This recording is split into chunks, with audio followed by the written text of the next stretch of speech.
Italian embassy থেকে রেগুলারভাবে visa দেওয়া শুরু হয়েছে।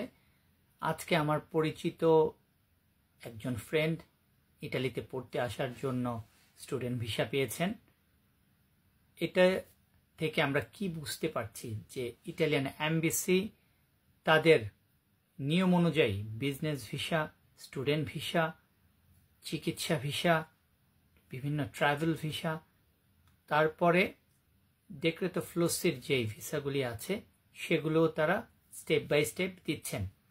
তাহলে আপনারা অনেকেই কিছুদিন আগে বলেছেন যে আমি একটা ভিডিও দেখেছি, সেখানে বলা হয়েছে যে ইটালিতে শুধুমাত্রই আগামী কিছুদিন 9 তারিখের পরে ফ্লুসির ভিসা দেবেন।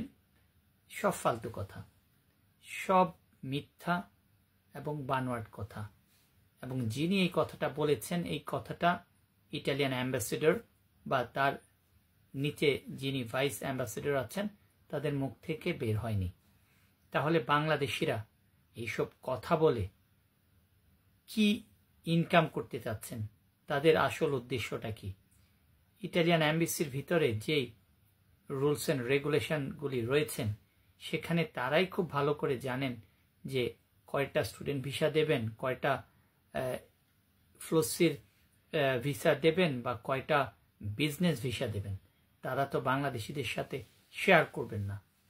এই মুহূর্তে ইটালিয়ান এমবাসিতে যেই সিচুয়েশন সেটা আগে যেমন ছিল বর্তমানে এমন আছে এবং ভবিষ্যতে কেমন হবে সেটা সময়ের অপেক্ষায়।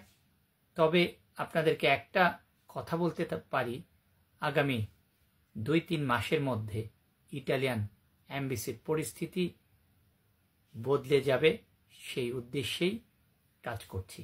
ধন্যবাদ।